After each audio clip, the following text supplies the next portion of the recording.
अज्ञानतिमिरान्धस्य ज्ञानाञ्जनशलाकया चक्षुरुन्मीलितं येन तस्मै श्रीगुरवे नमः। सद्गुरुदेव भगवानलाई प्रणाम, वन्दना, नमन। 44औं सूत्रसम्मको हामीले संक्षिप्त अर्थ विचार गरिसकेका छौँ। यो विभूतिपादको 44औं सूत्रसम्म, जहाँ स्थूल स्वरूप सूक्ष्मान्वय अर्थवत्व संयमात भूतव्यय। स्थूल अनि स्वरूप अनि सूक्ष्म अनि अन्वय र अर्थवत्व पञ्चमहाभूतका यी 5 अवस्थाहरूमध्ये यी 5 अवस्थाहरूमा संयम गर्नाले भूतजय भनेको पञ्चमहाभूतहरूमाथि हाम्रो विजय प्राप्त हुन्छ, योगीहरूको विजय प्राप्त हुन्छ। अब स्थूल भन्नाले पृथ्वी जल तेज वायु आकाश पञ्चमहाभूतहरू बाहिरी उसलाई स्थूल भनेर भनिन्छ।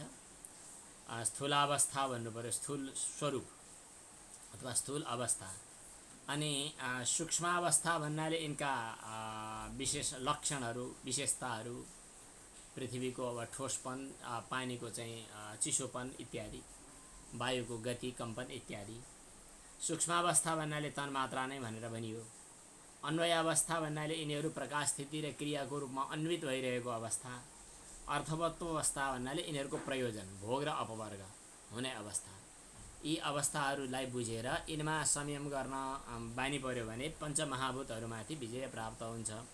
यस विषयमा हामीले व्यास भाष्यको पनि अर्थ विचार गऱ्यौँ र व्यास भाष्यमा अन्तिममा के कुरा गरेका थियो, जसरी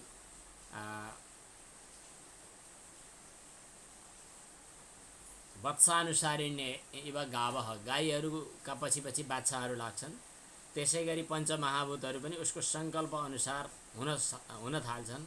यस प्रकार भूत प्रकृतयः भवन्ति, पञ्चमहाभूतहरूमाथि पनि विजय प्राप्त हुन्छ। यो चाहिँ 44औं सूत्र। अब यसपछि 45औं सूत्रको पनि सूत्रवाचन चाहिँ हामीले गरेका थियौँ। ततः अणिमादि प्रादुर्भावः काय सम्पत्तद्धर्मानभिघातश्च, यसको पनि अर्थ गरेका थियौँ। वाचन गर्ने, यदि गर्ने अनुकूल छ भने गरौँ। हजुरहरू तयार हुनुहुन्छ? ततोऽणिमादि प्रादुर्भावः, स्क्रिन शेयर गर्न मिल्छ गुरुजी? मिल्छ। ततोऽणिमादि प्रादुर्भावः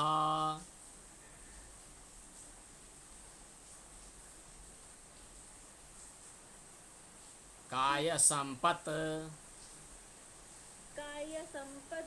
तद्धर्मानभिघातश्च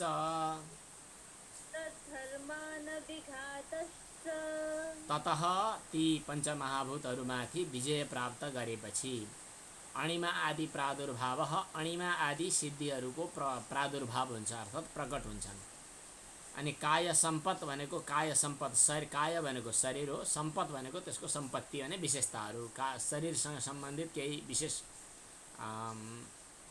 अलौकिक शक्तिहरू ती पनि प्राप्त हुन्छन्। र तद्धर्मानभिघात भनेको ती पञ्चमहाभूतका धर्महरूले अर्थात् तिनको स्वभावले यसलाई आघात पुर्याउँदैन। कतिवटा कुरा भए? अणिमादि प्रादुर्भाव 1 नम्बर, काय सम्पत् 2, तद्धर्मानभिघात 3।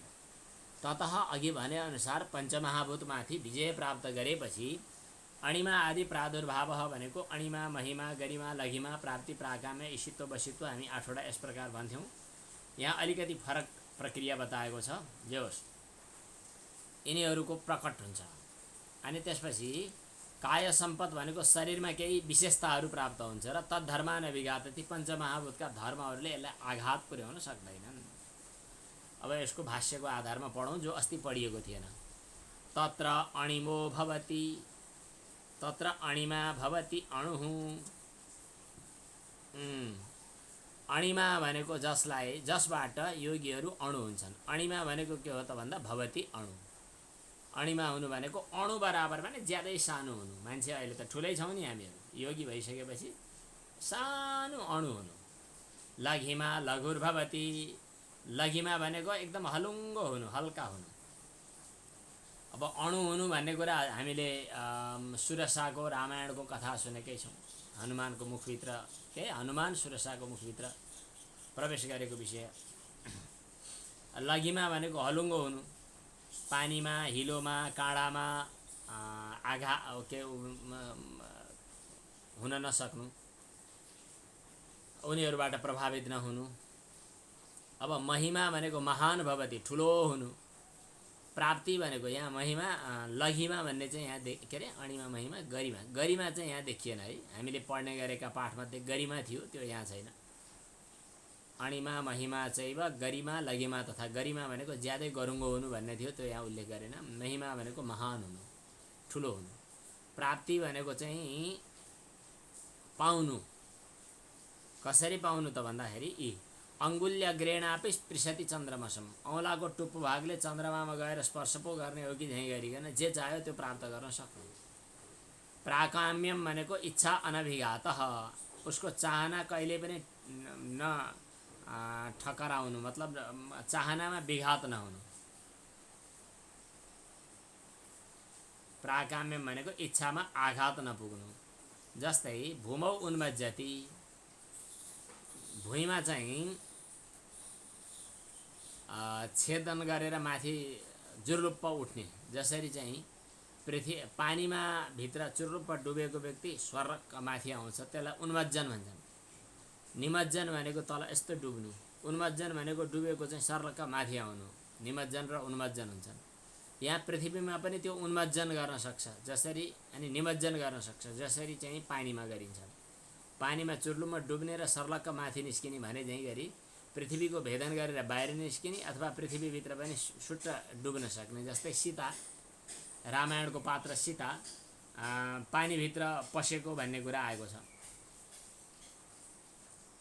यो हो चाहिँ प्राकाम्यम भयो। भौतिक पदार्थको प्रयोगबाट इच्छाको पूर्ति हुनु प्राकाम्यम भयो। यहाँ प्राकाम्यम भनेको इच्छा नभिघात भयो।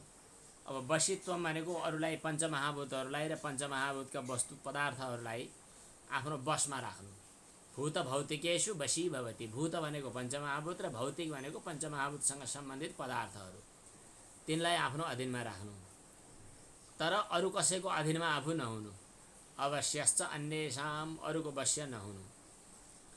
ईशितृत्वम भनेको तिनीहरूमाथि नियन्त्रण गर्न सक्नु, शासन गर्न सक्नु। ईशितृत्वम भनेको भूत भौतिक पदार्थहरूको उत्पत्ति, नाश र उनीहरूको जम्मा हुने इत्यादि क्रियाकलापहरूमाथि आफ्नो नियन्त्रण राख्न सक्नु। तेषां प्रभव अपय व्यूहानाम इष्टेति, पञ्चमहाभूतको उत्पत्ति अनि विनाश र उनीहरूको एउटा सामूहिकीकरण, यसमा चाहिँ जसको आफ्नो प्रभाव छ। अनि यत्र काम वशित्वम भन्ने एउटा छुट्टै रहेछ। यो यत्र कामा बसाई अथवा यत्र काम वशित्वम भनेको सत्य सङ्कल्प, जसको सङ्कल्प चाहिँ सत्य हुनु। जस्तो स्वामीजीहरू, महाराजजीहरू, योगीजीहरूले चाहिँ जे चाहना गर्नुहुन्छ, जे सङ्कल्प हुन्छ उहाँहरूको पूर्ण हुन्छ भने जस्तै सत्य सङ्कल्पता हुनु। जस किसिमको, जस प्रकारको सङ्कल्प हुन्छ त्यस्तै अनुकूल पृथ्वी आदिहरू बन्दिन्छन्। जस्तै यहाँ बाटो खन्न पाए हुन्थ्यो भन्यो, बाटो खन्नै नसक्ने ठाउँमा अथवा तयार हुनै नसक्ने ठाउँमा चाहिँ प्राकृत कारणले कतिपय अवस्थामा खोलो पहिरो या विभिन्न कुराहरूले पनि उसको चाहिँ सङ्कल्पलाई पूर्ण गरिदिनु। कहिले कहिले हेर्दाखेरि नराम्रो काम जस्तो लाग्छ, तर पछि गएर के हुन्छ, अनि भगवानको सङ्कल्प के छ तदनुसार हुन्छ भन्छौँ हामी। योगीहरूको सङ्कल्पमा पनि त्यो रहन्छ। यत्र कामा बसाइत्वम भनेको सत्य सङ्कल्पता हो। जस्तो सङ्कल्प गर्छ त्यस्तै पृथ्वी भूत भनेको पञ्चमहाभूत र प्रकृतिहरू पनि रहन्छन्। अब यसको मतलब के भयो, योगीले जे चाह्यो त्यही हुन्छ अरे, उसको सङ्कल्प नै त्यस्तो सत्य सङ्कल्प। अहिले यहाँ नजिकमा निकै ठुलो गण्डकीको प्रवाह छ, बर्खाको समय हो। गण्डकीको प्रवाह योगीले चाह्यो भने यो गण्डकीको प्रवाह ठपक्क रोक्न सक्छ अरे। सत्य सङ्कल्प भनेको त जे चाह्यो त्यही हुन्छ नि। जे चाह्यो त्यही हुन्छ भन्दैमा उसले उल्टो सङ्कल्प गर्ने अनि एउटा प्रकृतिको नियमलाई विपरीत गर्ने यस्तो यस्तो काम चाहिँ उसले गर्दैन, सके पनि गर्दैन। न च सक्तोपि पदार्थ विपर्यासम करोति, पदार्थलाई विपरीत बनाउने काम चाहिँ गर्दैन। गर्मीको समयमा गर्मी नै नहोस्, जाडो होस् अनि हिउँ परोस्, अनि जाडोको समयमा चाहिँ एकदम गर्मी होस्, यस्तो खाले उल्टो पाल्टो काम चाहिँ ऊ गर्दैन। किन गर्दैन? सकेपछि त गर्नु पर्थ्यो, नसकेर नगरे हो भन्ने कुरो आयो। कस्मात् न च सक्तोपि पदार्थ विपर्यासम करोति, योगीले सके पनि पदार्थलाई नै उल्ट्याउने पल्ट्याउने चाहिँ गर्दैन। उसले चाह्यो भने हुन्छ, तर ऊ त्यस्तो चाहँदैन। किन चाहँदैन भन्दा उसले के बुझ्छ त भन्दा मभन्दा अगाडिका योगीहरू अथवा सत्य सङ्कल्प भगवान ईश्वरको पूर्व सङ्कल्प जो छ त्यो सङ्कल्पलाई मैले हलचल गराउनु हुन्न भन्ने कुरामा ऊ प्रतिबद्ध हुन्छ, इमान्दार हुन्छ। अन्यस्य यत्र कामावसायिनः, अर्को जो यत्र कामावसायी हो अर्थात् सत्य सङ्कल्पवाला पुरुष हो, त्यसको सङ्कल्पलाई चाहिँ उसले पुरा गरिदिन्छ। किन उसले त्यही किसिमको सङ्कल्प गर्दैछ। ईश्वरको सङ्कल्पले यो काम भइरहेको छ, अहिले जे छ, पानी पर्ने, पहिरो जाने नजाने, गर्मी हुने नहुने, मान्छेहरूले के व्यवहार गर्ने नगर्ने, यसमा ईश्वरीय सङ्कल्प पनि काम लाग्छ, पूर्व योगी सङ्कल्प पनि काम लाग्छ। यी 8वटा ऐश्वर्य हुन्। यहाँ हामीले पढ्ने गरेकोमा गरिमा भन्ने थियो, त्यसलाई हटाएर यहाँ यत्र कामावसायी भन्ने एउटा छुट्टै आयो। 8वटा चाहिँ यहाँ के भन्छ यो सिद्धिहरूको कुरो आयो। के भयो हजुरले टिप्नु पनि भयो होला कापीमा, नभए टिकाहरूमा छ भने ठिकै भइहाल्यो। के चाहियो? अणिमा, लघिमा, महिमा, प्राप्ति, प्राकाम्य, वशित्व, ईशितृत्व र यत्र कामावसायित्व। यी 8वटा सङ्कल्प आयो। अब यति भइसकेपछि तत सूत्रको अर्थ विचार गर्नुहोस् त। सूत्रमा हेरौँ। अणिमा आदि प्रादुर्भावः, अणिमा आदि 8वटा ऐश्वर्यहरूको प्राप्ति हुन्छ भने 8वटा ऐश्वर्यको कुरा गऱ्यौँ हामीले। अब त्यसपछि के हुन्छ? काय सम्पत्। अब यसपछि पालो आयो काय सम्पत्को। काय सम्पद भनेको के हो भन्दाखेरि बक्ष्यमाणा, एकछिन नहतारिनुहोस्, एकछिनपछि हामी भन्छौँ भन्छ। अब काय सम्पद हामी एकछिन पछाडि बताउँछौँ। बक्ष्यमाणा अब काय सम्पद भनेको यसपछिको सूत्रमा आउने रहेछ क्यारे, होइन? रूप लावण्य वज्र बल वज्र सङ्घनत्वादीनि काय सम्पद यस पछाडिको सूत्रमा यहीँ आयो। उसले जस्तो चाह्यो त्यस्तै रूप हुने, लावण्य सुन्दरता हुने, बल हुने, अनि वज्र सम्मानना भनेको शरीरको चाहिँ बढी चाहिँ वज्र जस्तै बलवान हुने, यस्ता शरीरका सम्पद हुन्छन्। यी सम्पद पनि उसलाई हुन्छ, त्यो अब पछाडि बताइनेछ। तद्धर्मानभिघातः च, पृथ्वी आदिहरूको धर्मले यसलाई हलचल बनाउँदैन। पृथ्वी मूर्त्या न निरुणद्धि, पृथ्वीले मूर्तिद्वारा मतलब आफ्नो ठोसपनले उसलाई रोक्दैन। पृथ्वी आदिका धर्मले उसलाई रोक्दैन भनेको यहाँ ठुलो अग्लो पर्वत हिमालय छ, हिमालय कटेर पर जानुपर्ने छ, यसले रोक्दैन। एकजना अगस्त्य नाम गरेका ऋषि थिए, उनी कारणवश दक्षिणतिर जानु पर्यो। दक्षिणतिर जानु परे होइन, विन्ध्याचल पर्वतलाई तल नियन्त्रण गर्नु पर्यो। यो पुराणको कथा हो। कथा सुन्दा अलि उठपटाङ लाग्ने नपत्याउने हुन पनि सक्छ, कतिले सुन्नुभयो होला। म छोटोमा कथा भनिदिन्छु। एकपटकको नारद नाम गरेका मुनि थिए कि को थिए, उसले चाहिँ विन्ध्याचल पर्वतसँग गएर फुर्ती लगाएछ। म यता पृथ्वीमा घुम्न हिँडिराखेका थिएँ, त्यहाँ सुमेरु पर्वत पनि निकै ठुलो भन्दो रहेछ।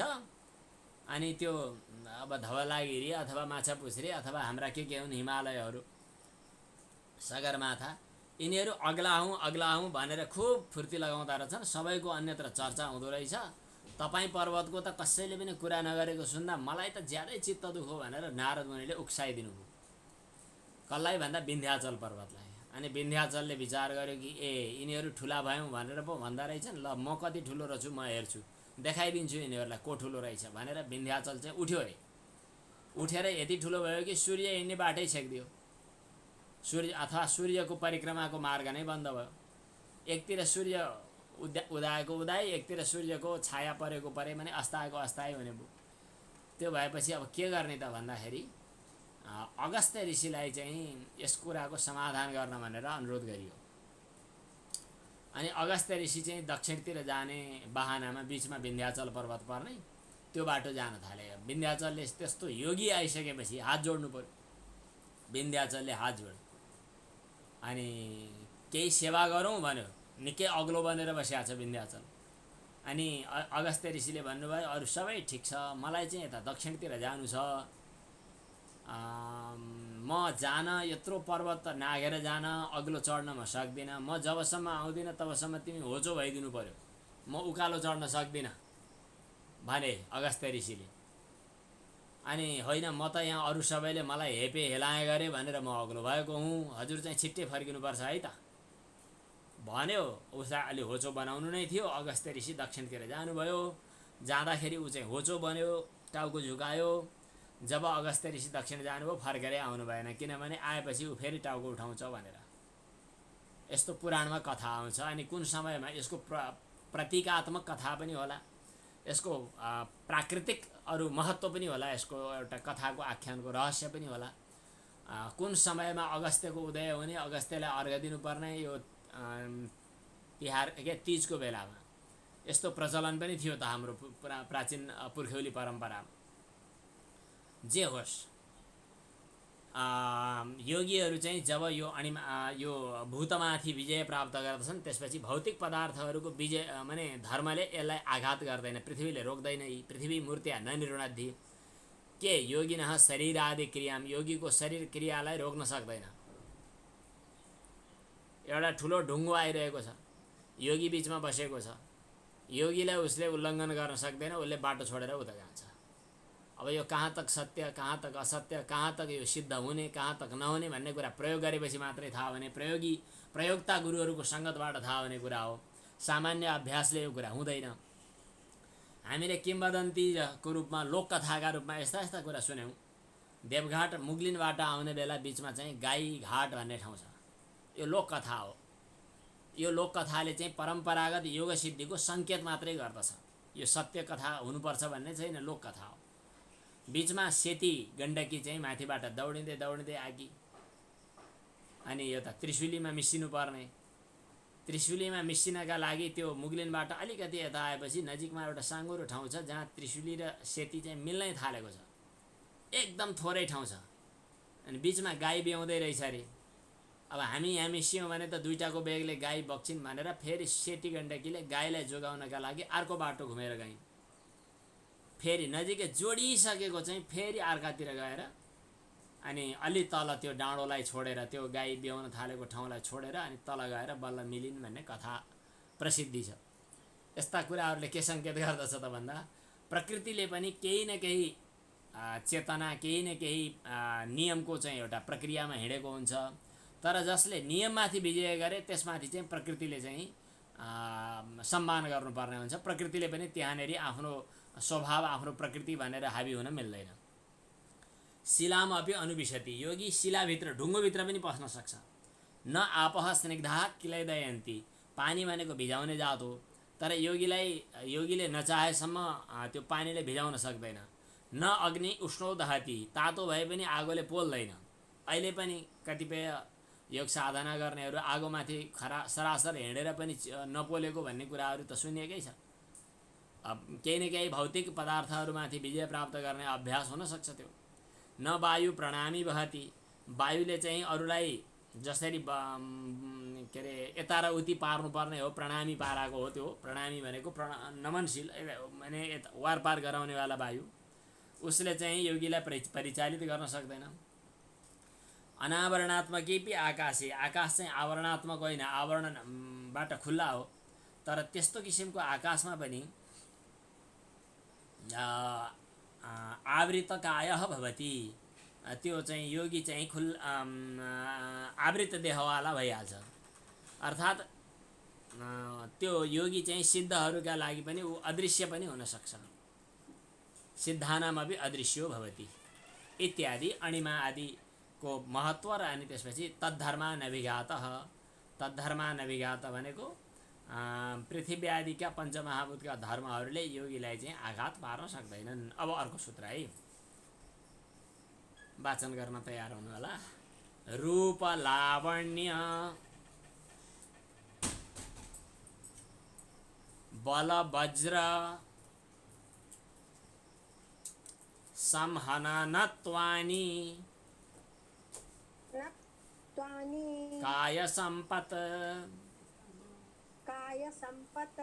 रूप लावण्य बल वज्र संहननत्वानि काय संपत्।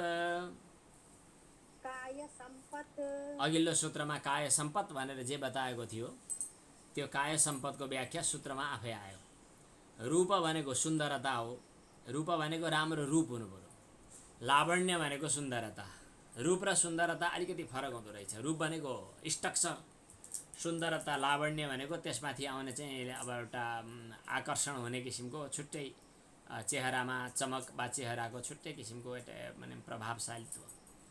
अनि बल भनेको उसमा ताकत हुनु पर्यो। वज्र सम्हनन भनेको वज्र जस्तै प्रबल बलियो शरीर हुनु इत्यादि प्राप्त हुनुलाई काय सम्पद भनिन्छ। अब व्यास भाष्यमा धेरै कुरा केही छैन, एकदम छोटोमा आयो कि दर्शनीय भनेको ऊ दर्शन योग्य हुन्छ, कान्तिमान भनेको चमकवाला पनि हुन्छ, अनि अतिशय बलो भनेको ज्यादै बलवान पनि हुन्छ, अनि वज्र सङ्घनन भनेको वज्र जस्तै दृढ शरीरवाला पनि योगी हुन्छ, जसले पञ्चमहाभूतमाथि विजय प्राप्त गरेको छ। अघिल्लो सूत्रको क्रमशः 44औं सूत्रको नै क्रम एउटा बताइरहेको छ। अब यसपछि अर्को सूत्र है, ग्रहण स्वरूप अस्मितान्वय अर्थवत्व संयमात् इन्द्रियजयः। अब यहाँ ग्रहण स्वरूपास्मितान्वयार्थवत्व संयमात् एकैचोटि कस्तो हुन्छ, ग्रहण स्वरूपास्मितान्वयार्थवत्व संयमात् इन्द्रियजयः। इन्द्रियजयः। पक्कै पनि रुबीजीको आवाज हो, मैले यो स्क्रिन सेयरमा देखेको छैन। पुरै उच्चारण एकदमै अनुकरणीय, एकदमै ठिकसँग गर्नुहुन्छ। यहाँनिर के आयो त भन्दाखेरि ग्रहण स्वरूप अस्मिता अन्वय र अर्थवत्व, यी पाँचवटा अवस्थामा संयम गर्यो भने इन्द्रियमाथि विजय प्राप्त गर्न सकिन्छ। मनसहित अरू इन्द्रियहरूमाथि विजय प्राप्त गर्न सकिन्छ। केमा विजय गर्ने भन्दा ग्रहण 1, स्वरूप 2, अस्मिता 3, अनि त्यसपछि चाहिँ अन्वय 4, अर्थवत्व 5, यी 5 अवस्थामा संयम गर्नाले, यी 5 अवस्था भनेका के हुन् यसलाई सामान्य रूपमा यसो बाहिरबाट पहिला हेरौँ, अनि टीका व्यास भाष्यमा त्यही कुरा आउँछ, एकदम सजिलो छ। ग्रहण 1, स्वरूप 2, अस्मिता 3, अन्वय 4, अर्थवत्व 5। एकदम छोटोमा यी 5वटा कुराहरूको अर्थ बुझौँ। ग्रहण भनेको चाहिँ इन्द्रियले विषयलाई ग्रहण गर्ने, इन्द्रियले विषयलाई पक्रिने जो वृत्ति हो त्यसलाई ग्रहण भन्नु पर्यो। इन्द्रियले विषयलाई ग्रहण गर्ने, आँखाले रूप हेर्ने, कानले शब्द सुन्ने, जिब्रोले रस स्पर्श ग्रहण गर्ने, छालाले स्पर्श ग्रहण गर्ने इत्यादि इन्द्रियले विषयलाई ग्रहण गर्ने विषयाभिमुख जो वृत्ति प्रवृत्ति हो त्यसलाई ग्रहण भन्नु पर्यो। अब त्यसपछि विषयाकार वृत्ति भयो नि, अब त्यसपछि स्वरूप भन्नु पर्यो। मन र इन्द्रियको आफ्नो वास्तविक स्वाभाविक स्वरूप जो आफ्नो चेहरा जो आफ्नो स्वरूप स्वस्थानमा रहँदा उनको हुन्छ, त्यो चाहिँ इन्द्रिय र मनको चाहिँ आफ्नो स्वरूप जो त्यसलाई चाहिँ स्वरूप भन्नु पर्यो। अब अस्मिता भनेको के हो त भन्दा इन्द्रिय र मनको सूक्ष्म रूपलाई अस्मिता भनिन्छ, उनको अस्तित्व भने जस्तै। त्यही अस्मिताबाटै इन्द्रिय र मनको उत्पत्ति हुन्छ र यसलाई भन्नुपर्छ भने मनको चाहिँ अस्मिता भनेको अहङ्कार भनौँ न, हामीले वेदान्तमा प्राय महत्तत्व अहम तत्व भनेर अहम तत्व भनेर बुझ्ने गर्दछौँ। यहाँ अस्मिता भनेर अहम तत्व भनेर बुझौँ। म भन्ने जो एउटा अनुभूति छ त्यो अस्मिता भयो। अस्मिता नै इन्द्रियहरूको सूक्ष्म रूप हो, किनभने त्यसैबाट इन्द्रियहरू प्रकट हुन्छन्। अब अन्वय भनेको के हो त भन्दा मनसहित इन्द्रियहरूमा जो गुणको स्वभाव अथवा गुणको प्रकाश क्रिया र स्थिति रूप अवस्था चाहिँ व्याप्त हुन्छ त्यसलाई अन्वय भन्नु पर्यो। अर्थवत्व भन्नाले अघि हामीले पनि चर्चा गरिसक्यौँ, के अरे भोग र के अरे मोक्ष प्रयोजनका लागि यिनीहरूको जो जाने प्रवृत्ति हो त्यसलाई चाहिँ अर्थवत्व भन्नु पर्यो। हामीले अगाडि स्थूल स्वरूप सूक्ष्म अन्वय अर्थवत्व संयमात् भन्ने ठाउँमा हामीले यो कुरा गरिसक्यौँ। स्थूल स्वरूप अनि सूक्ष्म अन्वय र अर्थवत्व वहाँ अलिकति यस प्रकारले भन्यो भने यहाँ अलिकति फरक तरिकाले बतायौँ। लगभग अलिअलि शैली मिल्दो पनि हुन्छ। उहाँ के भन्यो भन्दा स्थूल स्वरूप सूक्ष्म अन्वय र अर्थवत्व। यहाँ के भनियो त भन्दाखेरि ग्रहण स्वरूप अस्मिता अन्वय र अर्थवत्व बीचबीचमा मिले, केही अलिअलि फरक परे। अन्वय भनेको यिनीहरूको प्रकाश स्थिति र क्रियाशीलतामा अन्वित हुनु भने त्यहाँ पछि लाग्नु। अर्थवत्व भनेको प्रयोजन, मोक्ष र भोग र मोक्ष, यी इन्द्रियादिहरूको यिनीहरूमा चाहिँ के गर्नु पर्यो, के गर्यो भने यिनीहरूमा संयम गर्यो भने इन्द्रिय जय, इन्द्रियमाथि विजय प्राप्त हुन्छ। जब मन र इन्द्रियहरूको यी 5 किसिमका अवस्थाहरूमा योगीले चाहिँ संयमको अभ्यास गर्दछ, त्यसपछि चाहिँ यिनीहरूमाथि उसको अधिकार पनि हुन्छ। यिनीहरू अहङ्कारबाट पैदा भएका हुन्। मन र इन्द्रियहरूको अथवा बुद्धि र आत्माको चाहिँ तालमेलबाट चाहिँ यिनीहरूले यो काम गरिरहेका हुन्छन्। एक्लै मनले गर्ने पनि होइन, इन्द्रियले गर्ने पनि होइन। इन्द्रियको मनको सूक्ष्म गतिलाई बुझेर यी अवस्थामा संयम गर्यो भने उसले के गर्दछ त भन्दा इन्द्रियमाथि सधैँका लागि पूर्ण रूपमा विजय प्राप्त गर्दछ। अब यसको भाष्यमा टीका विचार गरौँ। व्यास भाष्य। सामान्य विशेषात्मा शब्दादिर्ग्राह्य। सामान्य र यो हामीले जे अर्थ गरिसक्यौँ त्यही हो। अब यहाँ भाष्यमा अरू फरक छैन। थोरै अलि व्यास भाष्यको भाषा पनि अलि अप्ठ्यारो खाले नै छ।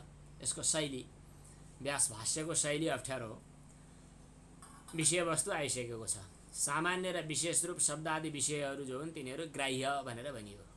अगाडि ग्रहण भनिएको छ नि। अब ग्राह्यमा इन्द्रियहरूको वृत्ति जो हो त्यसलाई ग्रहण भनिन्छ। बुझियो कि बुझिएन?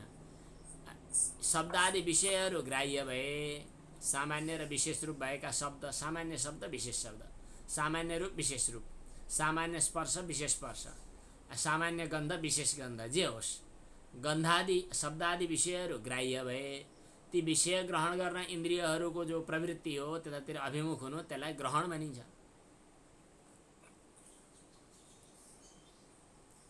इन्द्रिय समूहले सामान्यलाई मात्रै ग्रहण गर्दछन् भन्ने हुँदैन।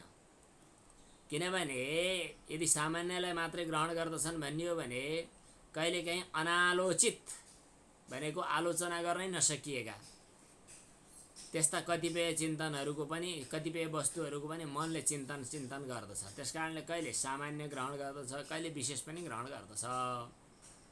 यो के भयो? ग्रहणको अर्थ भयो है। व्यास भाष्यमा मूल सूत्रमा ग्रहण शब्द आएको छ, त्यसको अर्थ तल बताइयो। पाठ गरौँ त व्यास भाष्यको कस्तो रहेछ। सामान्य विशेषात्मा शब्दादिर्ग्राह्य।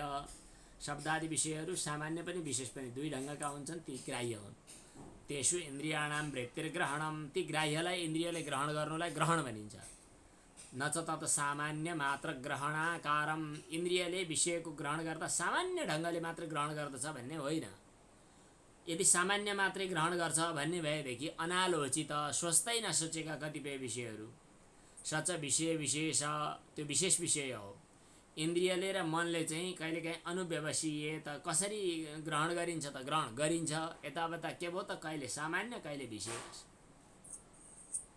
राति सपनामा चाहिँ के पानी जहाज भने हो कि हेलिकप्टर भने हो के भन्दै थियो त? आफ्नै रहेछ नि त। मनलाई अनुसार टक्क चढेर फट्ट हिँड्न मिल्ने। त्यो के भयो? विशेष शब्द आदि विषय भयो। किन अनालोचित? अब आफ्नो हेलिकप्टर हुन्छ भन्ने कुरा त कुनै कल्पना नै थिएन। आयो त, हुँदो रहेछ त। अनालोचित विषयहरू पनि त आए। कहिले स्वर्गलोकमा जाने, देवताहरूसँग भेटघाट हुने, गफगाफ गर्ने, इन्द्र महाराजसँग हात मिलाएर टक्क बस्नेसँगै हुनसक्छ स्वप्नमा। के भयो त भन्दा अनालोचित विषयहरू भनेको विशेष भए। यिनीहरूलाई पनि मनले इन्द्रियले ग्रहण गर्दछ। यो भयो कि ग्रहण। अब दोस्रोमा जाउँ। स्वरूप। स्वरूप भनेको के त? स्वरूपं पुनः प्रकाशात्मनः बुद्धिसत्त्वस्य सामान्य विशेषयोः अयुत सिद्धौ अवयव भेदानुगतः समूहो द्रव्यम इन्द्रियम। स्वरूप प्रकाशात्मक। स्वरूप भनेको के? प्रकाशात्मक बुद्धिसत्व। बुद्धि भनेको प्रकाश रूप नै हुन्छ। त्यसको सामान्य र विशेष रूप। अयुत सिद्ध भनेको कहिले नटुटिकन छुट्टिएर बस्नै नसक्ने यस किसिमको भेदानुगत समूह स्वरूप नै, समूह स्वरूप द्रव्य जो हो त्यसलाई इन्द्रिय भनिन्छ। त्यस किसिमको समूहको द्रव्य नै इन्द्रियको स्वरूप हो। त्यस्ता इन्द्रियहरूको तेस्रो रूप जो हो त्यसलाई अस्मिता भनिन्छ, त्यसलाई अहङ्कार पनि भनिन्छ। इन्द्रियगणको सामान्य स्वरूप अस्मिताको विशेषता हो। फेरि यहाँ पनि हरेकमा यहाँ मसिनो बताएको छ सामान्य र विशेष दुई किसिमका भनेर। स्वरूपम पुनः प्रकाशात्मनो बुद्धि सत्वस्य सामान्य विशेषयोः अयुत सिद्धावयव भेदानुगतः समूहो द्रव्यम इन्द्रियम तेषां तृतीयं रूपम अस्मिता लक्षणः अहङ्कार। अस्मिता भनेको अहङ्कार। अनि तस्य सामान्यस्य इन्द्रियाणि विशेषः, त्यहाँ पनि सामान्य र विशेष हुने भए। इन्द्रियगण सामान्य स्वरूप अस्मिताका विशेष हुन्। चतुर्थम रूपम, अब चौथो रूपलाई हामीले के भनेका छौँ भन्दा ग्रहण स्वरूप अस्मिता अन्वय। चतुर्थलाई हामीले अन्वय भनेका छौँ होइन। चतुर्थम रूपम व्यवसायात्मकाः, प्रकाश क्रिया स्थितिशील। हरेक वस्तुहरू प्रकाश क्रिया र स्थितिशील भनेको सत्व रज तमो गुण। इन्द्रियको चौथो स्वरूप व्यवसायात्मक, जब उनी क्रियाकलापमा कर्ममा अगाडि प्रवृत्त हुन्छन् अनि प्रकाश क्रिया र स्थिति त उनीहरूमा भइहाल्छ, अर्थात् सत्वगुण रजोगुण तमोगुणका स्वभावहरू देखा पर्दछन्। अहङ्कार र इन्द्रियगण गुणका परिणाम हुन्। गुणमा अनुगत भएको पुरुषार्थवत्व नै इन्द्रियहरूको पाँचौं रूप हो। पञ्चमम रूपम गुणेषु यद अनुगतम पुरुषार्थवत्वमिति। क्रमशः यी पाँच इन्द्रिय रूपमा संयम गर्दा पाँचै रूपलाई जित्ने क्षमता प्राप्त हुन्छ र योगी जितेन्द्रिय भनेर भन्न सकिन्छ। पञ्चसु एतेषु इन्द्रिय रूपेषु यथाक्रमं संयमः तत्र जयं कृत्वा पञ्चरूप जयात् इन्द्रियजयः प्रादुर्भवति योगिनः। जति बुझियो अब अगाडि बढौँ। ततो मनोजवित्वं, ततो मनोजवित्वं विकरणभावः प्रधानजयश्च, विकरणभावः प्रधानजयश्च। इन्द्रियमाथि विजय प्राप्त गर्ने अभ्यास गरेपछि के सिद्धिहरू देखिन्छन् योगीका भनेर। योगीको सिद्धि, यो विभूतिपादमा सिद्धिकै कुरा आइराखेका छन्। ततः भनेको त्यो इन्द्रियमाथि विजय प्राप्त गर्न अभ्यास गर्दै गएपछि के हुन्छ? मनोजवित्वम भनेको मनको जब भनेको त वेग हो। मनोजवम मारुततुल्य वेगम, हनुमानलाई स्तुति गर्दा मनोजवम भन्छन्, मनको गति जस्तै हिँड्न सक्ने। अचेल विज्ञानले त्यसलाई कतिको सिद्ध गरेको छ कुनी? हाम्रो प्राचीन परम्परामा मनको गति कति भनेर त्यसलाई नापजाँच गरेको पाइन्छ। मनोजवम। अनि विमान भन्दा अचेल चाहिँ गाडीहरू बनाउँदाखेरि कति हर्स पावरका भनेर भन्छन्। कति घोडा तागत बराबरको 200, 400, 300 हर्स पावरका, अनि 500 कति हर्स पावरका भनेर भन्ने चलन हुन्छ। अब त्यो घोडाको तागत त नाप्ने परिमाण चाहिँ अहिले विज्ञानको बन्यो।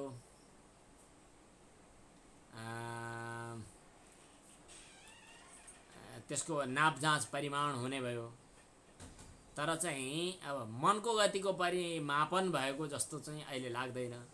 तर प्राचीन ग्रन्थहरूमा धेरै ठाउँमा मनको गति अनुसार भन्ने चलन छ। भनेपछि अवश्य पनि त्यसको नापजाँच भएछ त्यहाँ। मनोजवित्वम, मनोजवम मारुततुल्य वेगम। मनोजवित्वम भनेको मन बराबरको स्पिड, दौड, मनोजव। कायस्य शरीरको अनुत्तमो गतिलाभः भनेको अति उत्कृष्ट गतिलाभ हुनु। मनोजवित्वम भनेको मनको अनुसार जब भनेको वेग हुनु। अनि विकरण भावः भनेको के त भन्दाखेरि इन्द्रिय सम्पर्क रहित भएर पनि रहन सक्नु। विदेह, इन्द्रियगणले अभिप्राय गरेका देश काल र विषयमा जो वृत्ति लाभ हो त्यसलाई विकरण भाव भनेर भनिन्छ। यो टीकामा आउँछ। प्रधानजयः भनेको प्रकृतिमाथि विजय प्राप्त हुनु। यी तीनटै फलहरू प्राप्त हुन्छन्। अब भाष्यमा हेरौँ। कायस्य अनुत्तमो गतिलाभः।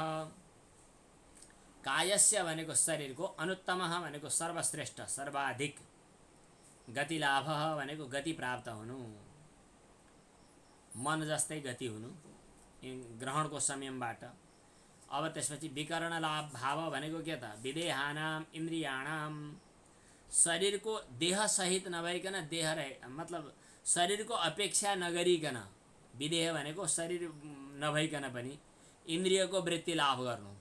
विदेहानाम भनेको शरीर नभइकन पनि इन्द्रियाणाम अभिप्रेत देश काल विषयाक्षेप वृत्ति लाभ भनेको शरीर छैन रे, अचम्म, शरीर छैन, इन्द्रिय हुने ठाउँ घर शरीरै हो, किन शरीरकै गोलक सोलकमा चाहिँ इन्द्रिय बस्ने हो। विदेह भनेको इन्द्रिय शरीर छैन तर इन्द्रियहरूले जे गर्नुपर्ने काम हो ती सबै वृत्ति चाहिँ ती सबै यिनीहरूको कारोबारको चाहिँ लाभ हुनु। शरीरको अपेक्षा नगरिकन पनि इन्द्रियहरूको वृत्ति लाभ गर्नु, अर्थात् शरीर बिना पनि इन्द्रियमा काम गर्ने शक्ति प्राप्त हुनु। टाढाको वस्तु ल्याउने, टाढा जाने, हेर्ने, खाने, चाट्ने, चुस्ने, चाख्ने, सुन्ने, शरीर नभइकन पनि गर्न सक्नु यो चाहिँ सामान्य रूपमा हुँदैन। तर यो भूतजय पछाडि मतलब इन्द्रिय विजय पछाडि त्यो प्राप्त हुन्छ। जस्तो हाम्रो समाजमा परम्परामा छ, शास्त्रमा पनि कुरा आउँछ नि, प्रेतहरू, जो प्रेतहरू चाहिँ शरीर प्राप्त गर्न सकेका हुँदैनन् तिनीहरू चाहिँ कहीँ बस्नै सक्दैनन्, एकदम भौतारिएर हिँड्छन्। पानी छ नजिकमा, पिउन प्यास लागेको छ, पानी खानै सक्दैन भनेर यो गरुड पुराण जस्ता कतिपय ग्रन्थहरूमा उल्लेख गरेका हुन्छ। यसको मतलब के भयो भने शरीरसँग सम्बन्ध हुँदैन। त्यस कारणले यो औषधैहिक कर्म गर्दा पिण्डहरू जो दिन्छन् त्यो पिण्डले शरीर पूर्ति हुन्छ र अनि ऊ भोग गर्न सक्छ भन्ने मान्यता छ। शरीर नभइकन चाहिँ भोग गर्न सक्दैन। तर ऊ विकर्ण भाव भनेको इन्द्रिय नभइकन पनि शरीर नभइकन पनि इन्द्रियहरूको काम गर्न सक्ने। अनि प्रधान जय भनेको सबै प्रकृतिका विषयहरूलाई विकारलाई आफ्नो बसमा राख्न सक्ने। यस्ता चाहिँ तीनटा विशेषताहरू यो सूत्रले बतायो।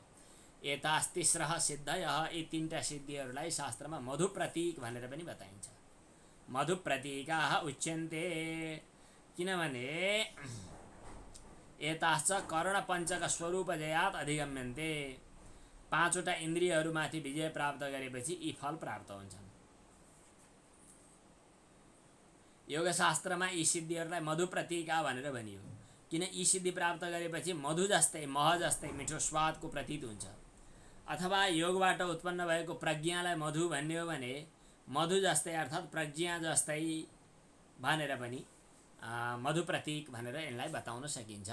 अब अर्को सूत्र 49औं, सत्वपुरुषान्यता ख्याति मात्रस्य सर्वभावाधिष्ठातृत्वं,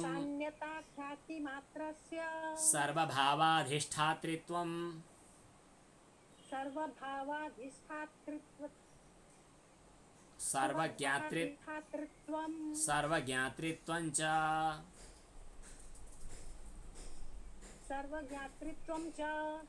सत्वपुरुषान्यता ख्याति मात्रस्य, सर्वभावाधिष्ठातृत्वं,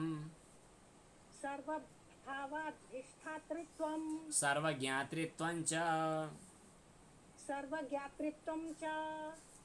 सत्व भनेको बुद्धि हो। अब सामान्य पदको अर्थ गरौँ, अलि लामा लामा पद छ नि।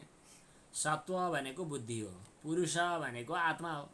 पुरुष, सत्व र पुरुष दुईटा चाहिँ छुट्टा छुट्टै हुन् कि एउटै हुन् भनौँ भने हजुर हामी अब योग सुनिसकेका छौँ, छुट्टै हुन् भनेर बुझ्छौँ।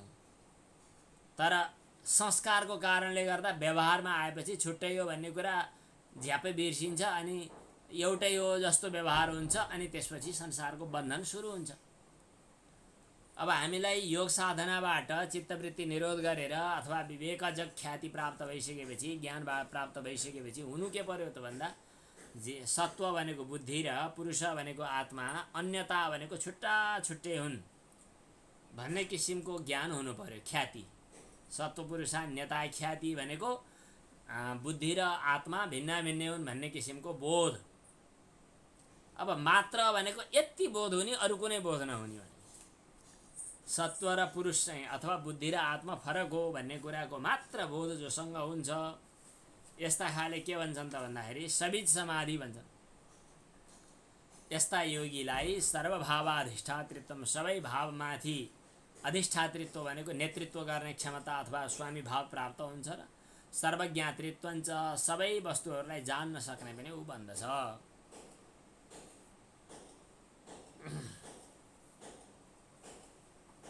सत्व पुरुषान्यता ख्याति मात्र से चित्त र पुरुषको भेदलाई जान्नेवाला, चित्त र पुरुष भिन्न भिन्न हुन् भन्नेवाला जान्नेवाला व्यक्तिको चाहिँ सर्वभावाधिष्ठातृत्व भनेको सबै भाव पदार्थहरूमा नेतृत्व गर्ने क्षमता प्राप्त हुन्छ।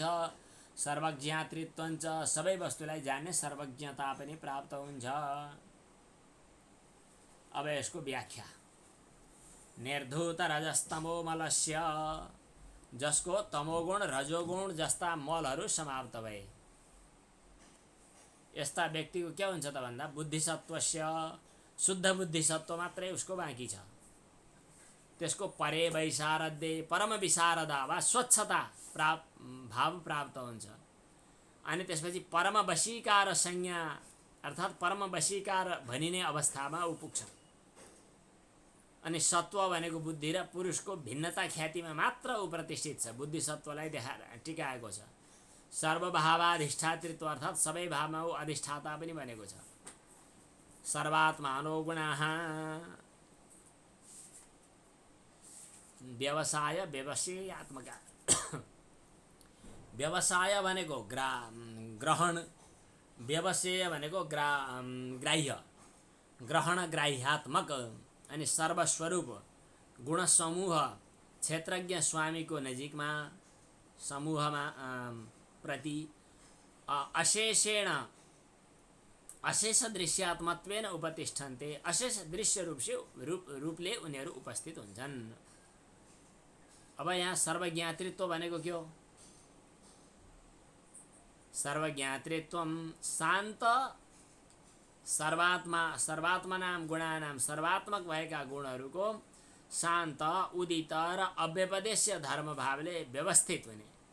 सर्वात्मक गुणहरूको अक्रम भनेको क्रमशून्य विवेकजन्य ज्ञान। अक्रमोपारूढम भनेको त्यसमा क्रम त जरुरी छैन, क्रमशून्य विवेकोत्पन्न, विवेकबाट उत्पन्न भएको ज्ञान भन्ने यसको अर्थ हो। यस किसिमको जो सिद्धि हो यसलाई विशोका पनि भनिन्छ। विशोका भनेको शोकबाट अतीत बनाउनेवाला सिद्धि। यसलाई प्राप्त गरिसकेपछि सर्वज्ञ भन्छ योगी। क्षीण क्लेश बन्धन भनेको क्लेशको बन्धनलाई नष्ट गरिसकेको पनि हुन्छ। वशी भनेको सम्पूर्ण पदार्थहरूलाई वशमा राख्न सक्ने पनि हुन्छ। योगी विहरति, त्यस्तो सिद्धि प्राप्त गरेको योगी यस ढङ्गले विहार गर्दछ। सत्वपुरुषान्यता ख्याति मात्रस्य सर्वभावाधिष्ठातृत्वं सर्वज्ञातृत्वञ्च।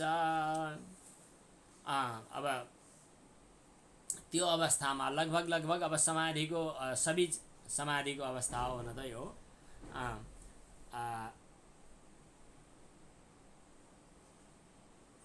निर्धूत रजस्तमो मलस्य, यसको सामान्य अर्थ त भइ नै सक्यो।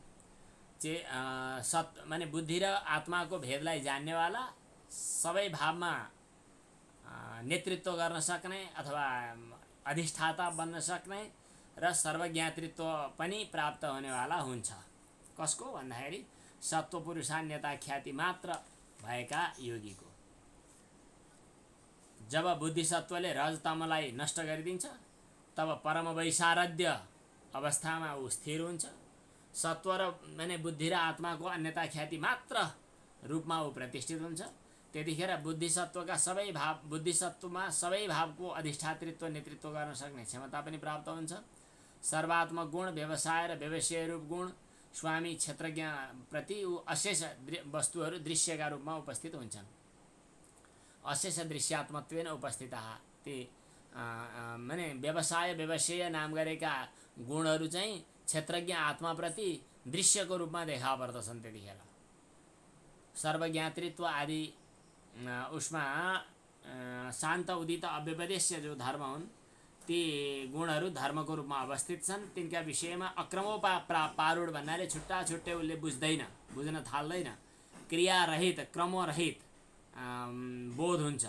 यस किसिमको अवस्थालाई विश्वका नाम गरेको सिद्धि भनेर भनिन्छ। जसलाई प्राप्त गरेपछि योगी क्लेश बन्धनले रहित भएको, वशी, सबैलाई वशमा राख्न सक्ने र विहार गर्नेवाला हुन्छ। यहाँ चाहिँ एक किसिमको विवेक ख्याति, एक किसिमको चित्तको चाहिँ अवस्था, विवेक ख्यातिको अवस्था छ। अब यो विवेक ख्यातिमा पनि जब वैराग्य हुन्छ, विवेक ख्यातिको पनि फल त बतायो। अब यसपछि विवेक ख्यातिमा पनि जब वैराग्य हुन्छ त्यसको अन्तिम निष्कर्ष भनेको चाहिँ कैवल्य हो। त्यो कैवल्यमा ऊ पुग्न अब अधिकारी हुन्छ। अब अर्को सूत्र तद्वैराग्यात् अपि तद्वैराग्यात् अपि दोषबीजक्षये कैवल्यम् दोषबीजक्षये कैवल्यम् तद्वैराग्यात् अपि भनेको त्यस किसिमको अघिको जो अघिल्लो सूत्रमा बताइयो विश्वका सिद्धि प्राप्त गर्ने योगी भनियो, त्यो विश्वका सिद्धिबाट पनि जब वैराग्य हुन्छ तद्वैराग्यादपि भनेको त्यो सिद्धिबाट पनि वैराग्य भएपछि दोषबीजक्षय भनेको दोषका सम्पूर्ण बीजहरू नष्ट भइसक्छन्। त्यसपछि कैवल्यम भनेको जो कैवल्यको अवस्था प्राप्त गर्दछ।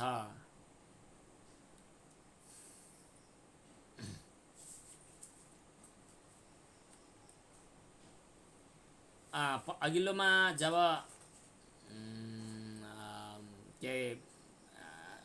मात्र सत्वपुरुषान्यता ख्याति मात्रको ज्ञान हुने अनि यी वस्तुहरूलाई चाहिँ के शब्द के पो प्रयोग गरेको थियो अघि, मैले फेरि हेर्छु। व्यवसाय गुणहरूलाई चाहिँ अक्रमत्वेन बोध गर्ने अनि सर्वज्ञातृत्व सर्वात्मत्व आदि गुणहरूलाई पनि अव्यपदेश धर्मको रूपमा अक्रमको रूपमा यिनीहरूलाई आरूढ भएको ज्ञान विवेकजन्य ज्ञान जो चाहिँ विश्वका नाम गरेको सिद्धि भनेर अघिल्लो सूत्रमा जे बताएको थियो हो, त्यसमाथि पनि वैराग्य प्राप्त गरेपछि भन्नु पर्यो यहाँ।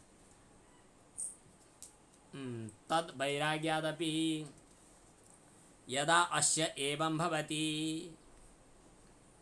क्लेश कर्मको क्षय भइसकेपछि जब योगीलाई यस्तो किसिमको प्रज्ञा प्राप्त हुन्छ, क्लेश कर्म क्षय यदा अस्य एवं भवति, क्लेश कर्मको क्षय भएपछि योगीहरूलाई अघि भने जस्तो प्रज्ञा जब प्राप्त हुन्छ,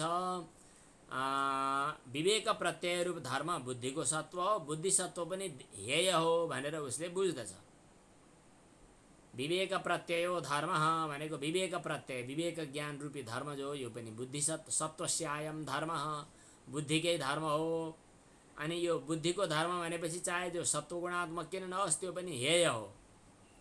सत्वम च हेय पक्षे न्यस्तम, त्यो हेय हो। हेय भनेको त्याग्न योग्य त्याज्य हो। हेय हेय तु हानो पायो भनेर पनि त पढिसक्यौँ। हेय नै हो भनेर जब बुझ्दछ योगीलाई यस किसिमको प्रज्ञा प्राप्त हुन्छ। यदा अस्य एवं भवति क्लेश कर्मक्षय सत्वस्य आयम विवेक प्रत्ययो धर्मः सत्वञ्च हेय पक्षे न्यस्तम पुरुषश्च अपरिणामी, पुरुष चाहिँ परिणामी होइन, शुद्ध छ। माने प्रकृति र प्रकृतिका गुणहरू सबै परिणमनशील, क्षण क्षणमा चेन्ज भइरहन्छन्, चेन्जेबल, सब परिवर्तनशील। तर पुरुष एकमात्र अपरिणामी शुद्ध, अन्य सत्वाद बुद्धिभन्दा फरक शुद्ध छ आत्मा। एवं अस्य ततः विरज्यमानस्य, जब पुरुष अपरिणामी हो, शुद्ध हो, सत्वभन्दा बुद्धिभन्दा भिन्न छ, तब उसले बुद्धिका धर्मबाट विरक्त हुन्छ।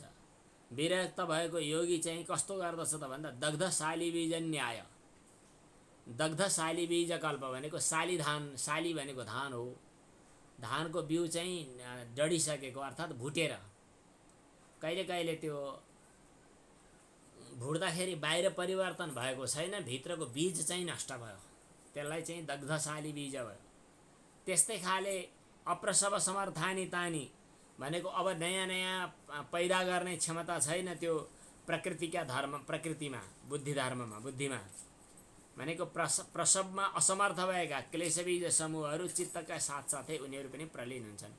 यिनीहरू लीन भइसकेपछि फेरि पुरुषले यी तीन तापहरूलाई भोग्नु पर्दैन। तेषु प्रलीनेषु पुरुषः पुनरिदं तापत्रयं न भुङ्क्ते तद् एतेषां गुणानां मनसि कर्म क्लेश विपाक स्वरूपेण अभिव्यक्तानां चरितार्थानां प्रति प्रसवे। त्यतिखेर मनमा रहेका क्लेश कर्म विपाक स्वरूपमा परिणत भएका गुण समूहको चरितार्थताको कारण ती गुण समूहहरू चाहिँ प्रलीन हुन्छन्। र कहाँ प्रलीन हुन्छन् भन्दाखेरि के क्लेश कर्म विपाक स्वरूपमा परिणत हुन्छन् भन्नुपर्ने भयो। यसबाट पुरुषमा वास्तवमा गुणसँग सम्बन्ध टुट्छ। तद एतेषां मनसि कर्म क्लेश विपाक स्वरूपेण अभिव्यक्तानां चरितार्थानां प्रतिप्रसवे पुरुषस्य आत्यन्तिकः गुणवियोगः कैवल्यम। पुरुषको प्रकृतिका साथ गुणको सम्बन्ध टुट्नु नै वास्तविक आत्यन्तिक गुणवियोग भनेको साँच्चै नै टुट्नु नै कैवल्य हो। तदा त्यतिखेर स्वरूप प्रतिष्ठा चितिशक्तिरेव पुरुषः इति। त्यस अवस्थामा पुरुष आफ्नो स्वरूपमा स्थित हुन्छ अनि चितिशक्ति रूप चैतन्य शक्ति मात्र रूप ऊ हुन्छ। अब मसिनो विवेचना व्याख्याहरू यसको धेरै गहिरिएर याद गर्दै गएपछि हुन्छ यो कैवल्यको लक्षण। अब यसपछि अर्को सूत्र पढौँ त। स्थान्युपनिमन्त्रणे संगस्मयाकरणं पुनरनिष्टप्रसङ्गात् स्थान्युपनिमन्त्रणे संगस्मयाकरणं पुनरनिष्टप्रसङ्गात्। एकदम सामान्य अर्थ गरिहालौँ पहिला। स्थानीय भनेको देवताहरू स्वर्गका, ती देवताहरूले उसलाई निमन्त्रणा गर्दछन्, आउनुहोस् हजुर, हाम्रो यहाँ हजुरलाई चाहिँ बरु यहाँ हाम्रो नेतृत्व नै हजुरलाई दिन्छौँ भनेर योगीलाई बोलाउँछन्। जस्तै गाउँघरमा सामान्य व्यक्तिलाई चाहिँ त्यो पार्टीको एउटा सामान्य साधारण सदस्यता लिन पनि गाह्रो हुन्छ।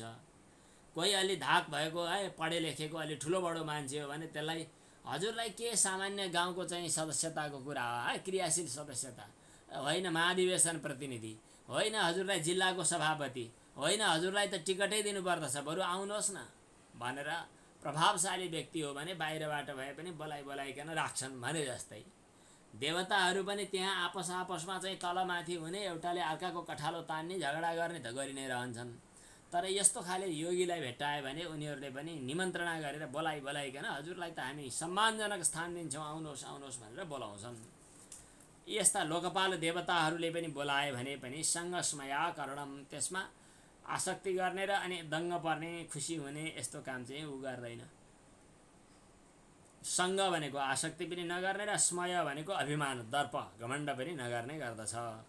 किन त्यसो गर्दछ त भन्दा पुनः अनिष्ट प्रसङ्गात्, फेरि वहाँ गएर पनि राजनीति हुन थालो भने त के काम भयो र भन्छ, अनिष्ट होला कि भन्ने डरले चाहिँ सङ्ग र स्मय गर्दैन। कहाँ स्थानीयले निमन्त्रणा गरे भने पनि, स्थानीय भनेको देवताहरू। जब जब योगीहरू योगको उच्च स्थितिमा पुग्छन् त्यतिखेर लोकपाल देवताहरूले सिद्धहरू प्रत्यक्ष भएर आएर सम्मान गरेर हो हजुरका लागि त भनेर बोलाउन थाल्छन्। त्यतिखेर योगी साधकहरू सावधान भएर बस्नुपर्छ, बहकिनु हुँदैन।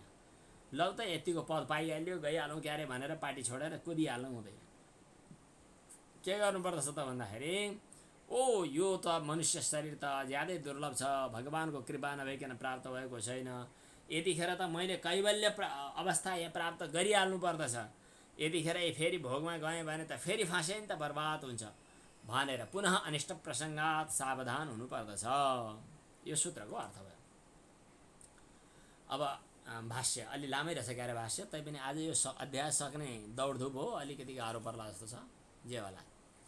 स्थानीय उपनिमन्त्रणे चत्वारः खलु हामी योगिनः प्रथमकल्पिकः मधुभूमिकः प्रज्ञाज्योति अतिक्रान्त भावनीयश्च। 4 किसिमका के अरे योगीहरू हुन्छन्। प्रथमकल्पिक,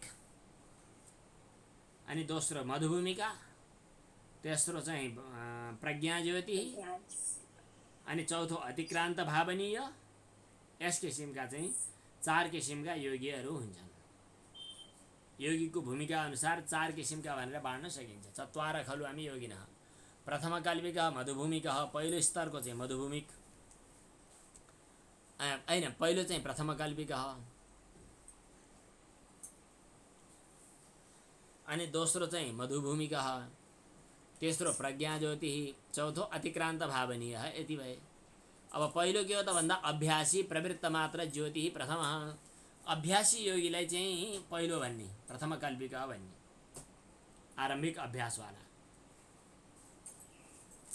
प्रवृत्त मात्र ज्योति भनेको सुरुमा प्रवृत्त मात्रै भएको छ। अब त्यसपछि दोस्रो के हो त ऋतम्भरा प्रज्ञा, जसले निर्वितर्क समाधिमा पनि पुगेर ऋतम्भरा प्रज्ञा प्राप्त गरिसक्यो, त्यसले पञ्चमहाभूत र इन्द्रियहरूलाई जित्ने अभ्यास गरिसक्यो, त्यस्तालाई चाहिँ दोस्रो भन्ने। दोस्रो भन्नाले मधुभूमिका भन्ने। अब तेस्रो हो प्रज्ञा ज्योति। प्रज्ञा ज्योति के हो त भन्दा भूतेन्द्रिय जयी तृतीय। भूत भनेको पञ्चमहाभूत र यी इन्द्रियहरूलाई जसले जितिसकेको छ त्यसलाई के भन्ने त भन्दा प्रज्ञा ज्योति तेस्रो भन्ने।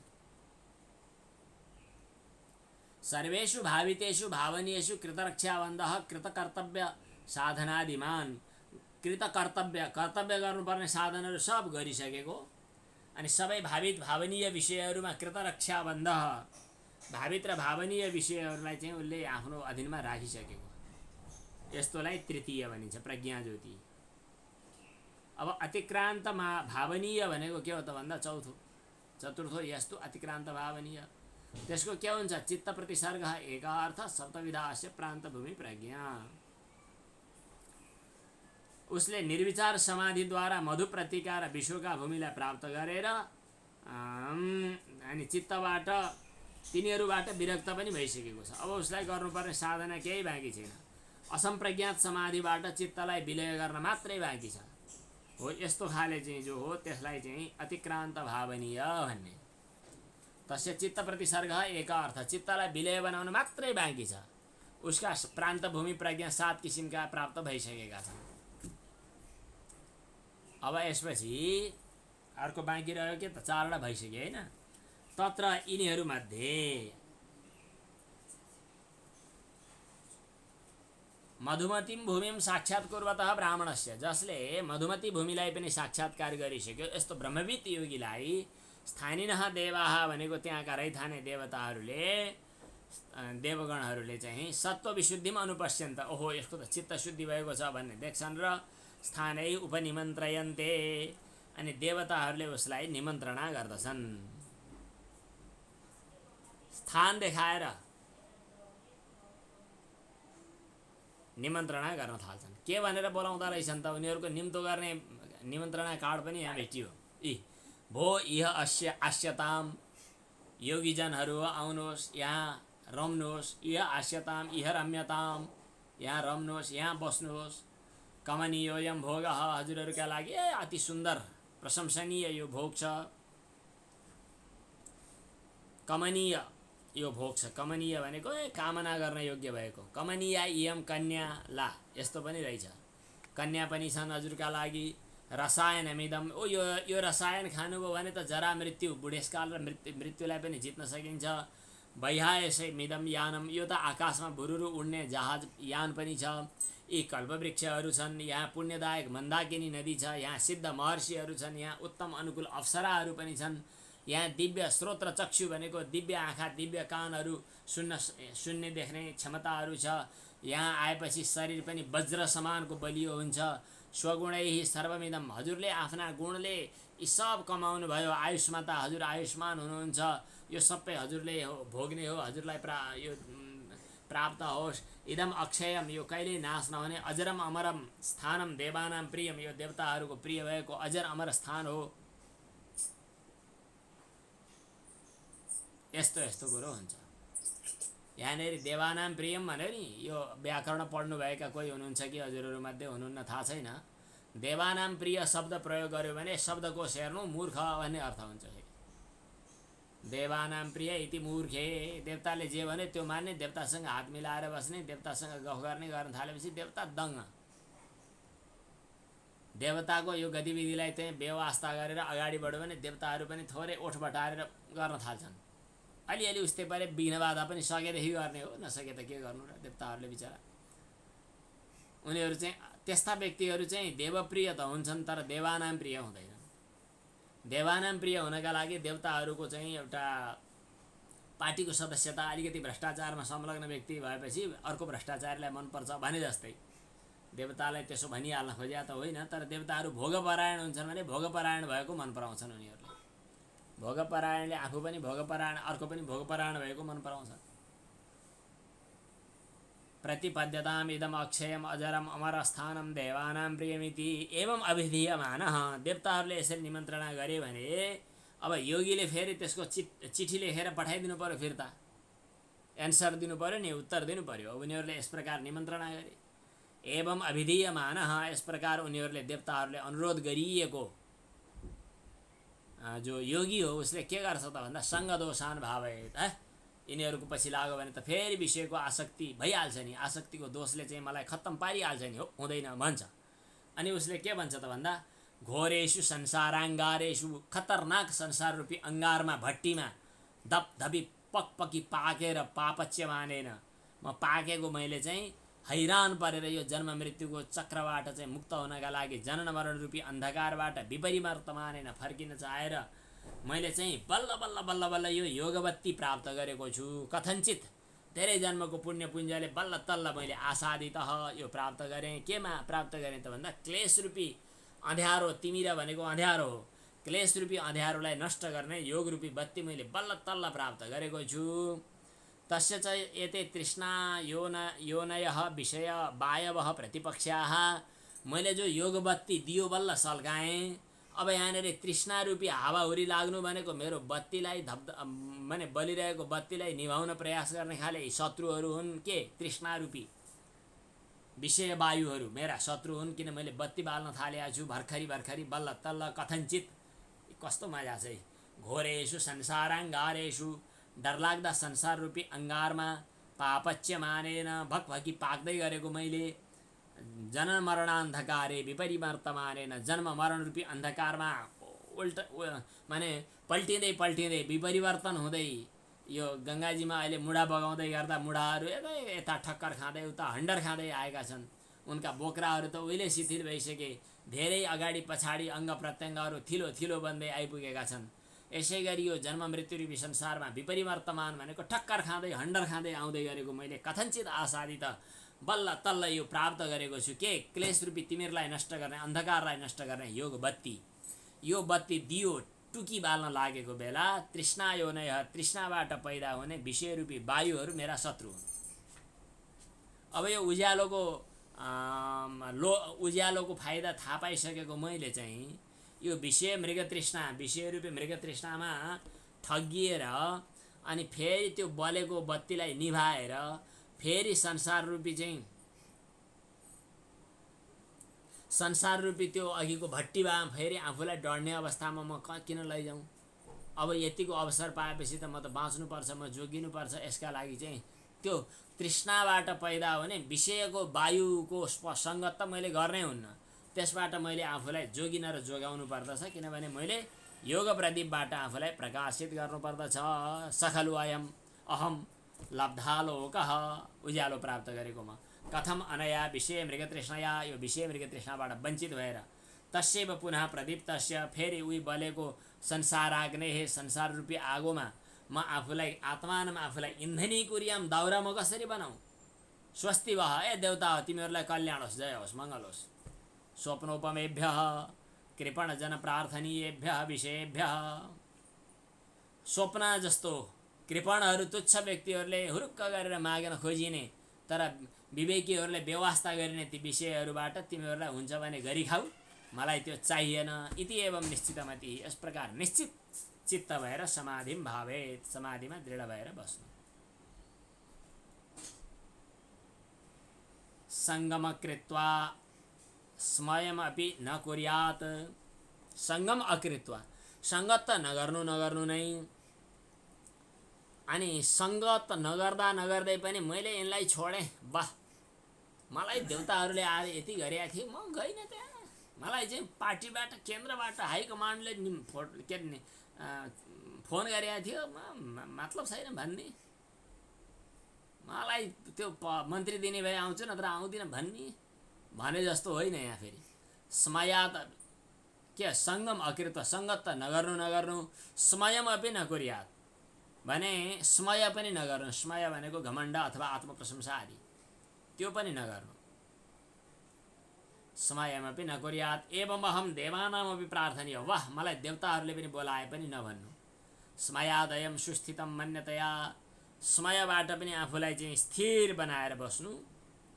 समयबाट आफूलाई सुस्थिर सम्झेको कारणले गर्दा कसैले पनि मृत्युले मलाई मृत्युना केशिषु गृहीतमिव आत्मानं न भावयिष्यति, मलाई मृत्युले कपालमा पक्रिरहेको छ भन्ने किसिमको चिन्तन पनि उसले गर्दैन र नियमपूर्वक यत्नपूर्वक प्रतिकार गर्न योग्य भएका क्लेश समूहलाई के भयो तथा च अस्य छिद्रान्तरापेक्षी नित्यं यत्नोपचर्यः प्रमादः लब्धविवरः क्लेशान् उत्तम भविष्यति। ततः पुनः अनिष्ट प्रसङ्गः, आफूले अलिकति फुर्ती गर्यो भनेदेखि क्लेश फेरि छिर्न सक्छ। स्मय भयो भनेदेखि त त्यहाँ छिद्रान्वेषी भएको चाहिँ ऊ आउँछ फेरि प्रमाद, त्यसले फेरि क्लेशलाई उचाल्न सक्छ, त्यसकारणले फेरि अनिष्ट हुन सक्छ। त्यसकारणले स्मय र सङ्ग दुइटै नगरिकन आफ्नो जो लक्ष्यमा दृढ भएर रहनु पर्दछ, भावनीय अर्थमा अभिमुख भएर रहनु पर्दछ।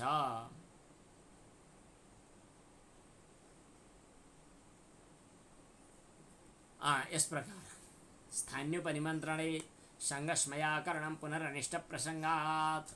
अब 52, 53, 54, 55 चारवटा सूत्र छन्, सूत्र मात्रै पढ्छु। अब क्षण तत्क्रमयोः संयमात् विवेकजं ज्ञानम्, उच्चारण गरौँ।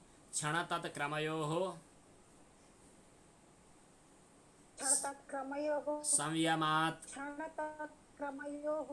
संयमात् विवेकजं ज्ञानम्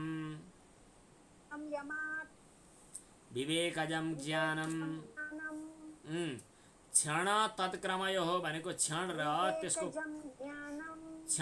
त्यसको क्रममा संयम गर्दा विवेकजनित ज्ञान उसलाई प्राप्त हुन्छ। विवेक ज्ञानको उत्पत्तिको अर्को प्रक्रिया। अब विवेक ज्ञानको लक्षण कस्तो हुन्छ त भन्दा, यसलाई भोलि फेरि भाष्य पढाउँला, आज सक्ने इच्छा थियो त्यस कारणले सर पढेर सक्छु। जाति लक्षण देशैः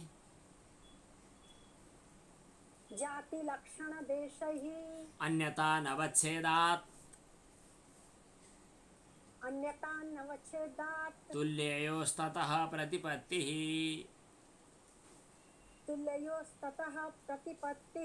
जाति लक्षण र देश भेदले अन्यता नवच्छेदनात् भनेको भेद गर्न नसकिने भएको हुनाले तुल्ययो हो भनेको बराबर भएका दुईटा वस्तुहरूको जो एक आपसमा उस्तै हो जस्तो लाग्छ, जसमा जाति पनि फरक छैन, देश पनि फरक छैन, लक्षण पनि फरक छैन भनेपछि दुईटा वस्तु चाहिँ एकै हो जस्तो लाग्छ। त्यो प्रतीतिमा पनि त्यस्तो प्रतीति हुँदा हुँदै पनि ततः प्रतिपत्ति तिनीहरूको चाहिँ भेदलाई थाहा पाउने, यसलाई विवेकजन्य ज्ञान, चित्तको र के अरे बुद्धिको र आत्माको। अब यसपछि अर्को विवेकजन्य ज्ञानको विशेषता तारकम सर्वविषयम सर्वथा विषयम अक्रमं चेति विवेकजं ज्ञानम तारकम भनेको संसार सागरबाट तार्नेवाला, सर्व विषय भनेको सबै वस्तुलाई एकैचोटि ग्रहण गर्नेवाला, सर्वथा विषय भनेको हर तरहले जान्नेवाला, अक्रमम भनेको क्रम रहित भएको जो ज्ञान हो त्यो विवेकजन्य ज्ञान भनेर बताइयो। अब सत्व पुरुषयोः शुद्धि साम्ये कैवल्यम सत्व पुरुषयोः भनेको बुद्धि र पुरुषको, शुद्धि साम्ये भनेको समान भावले जब शुद्धि हुन्छ तब कैवल्यम भनेको आत्माको, कैवल्य भनेको केवल, केवल भनेको एक मात्र भन्ने अर्थमा केवल शब्दको प्रयोग हुन्छ, केवलको भावलाई कैवल्य भनिन्छ। यस प्रकार कैवल्य अवस्थामा ऊ पुग्छ। यी तीनटा कि कति सूत्रको चाहिँ भाष्य बाँकी छ, त्यसलाई भोलि फेरि विचार गरेर अर्को प्रकरण सुरु गरौँला भन्नका लागि आज सर र मूल मात्र पढेर पुरा गरियो। ओम पूर्णमदः पूर्णमिदं पूर्णात् पूर्णमुदच्यते पूर्णस्य पूर्णमादाय पूर्णमेवावशिष्यते। ओम शान्तिः शान्तिः शान्तिः।